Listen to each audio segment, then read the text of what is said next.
জয়পুরহাটের আক্কেলপুর মহিলা ডিগ্রি কলেজের অ্যাডহক কমিটির নতুন সভাপতিকে পিটিএ কলেজ থেকে বের করে দিলেন এলাকাবাসী। এতে বর্তমান অ্যাডহক কমিটির সভাপতি ও বিদ্যুৎসাহী সদস্য সহ অন্তত 10 থেকে 12 জন আহত হয়েছেন।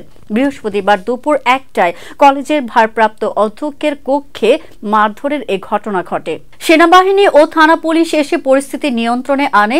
এ ঘটনায় এলাকায় থমথমে অবস্থা বিরাজ করছে। জানা যায়, গত 1.5 মাসে কলেজটির 3 দফায় অ্যাডহক কমিটির সভাপতি ও বিদ্যুৎসাহী সদস্য পদে রদবদল করে জাতীয় বিশ্ববিদ্যালয়। ঘন ঘন অ্যাডহক কমিটির সভাপতি বিদ্যুৎসাহী সদস্য পদে রদবদলের কলেজের শিক্ষক কর্মচারী ও স্থানীয় বাসিন্দাদের মধ্যে মিশ্র প্রতিক্রিয়া সৃষ্টি হয়েছে।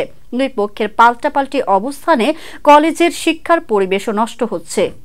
নতুন অ্যাডহক কমিটির সভাপতি আইনজীবী মামদুদুর মুস্তাকিম নিশাত কৃষক দলের কেন্দ্রীয় কমিটির সহ দপ্তর সম্পাদক। তিনি পাশের খেতলাল পৌর শহরের ফকিরপাড়া মহল্লার বাসিন্দা। সভাপতি পদ থেকে বাদ পড়া রিয়াদ মোহাম্মদ জিয়া উদ্দিন চৌধুরী সিকান্দার জয়পুরহাট জেলা ছাত্রদলের সাবেক সাধারণ সম্পাদক। তিনি আক্কেলপুর পৌর শহরের হাস্তা বসন্তপুর মহল্লার বাসিন্দা। আক্কেলপুর থানার ভারপ্রাপ্ত কর্মকর্তা মইনুল ইসলাম বলেন, মহিলা কলেজের ঘটনায় কোনো পক্ষই থানায় অভিযোগ করেননি। অভিযোগ পেলে তদন্ত সাপেক্ষে প্রয়োজনীয় ব্যবস্থা নেওয়া হবে।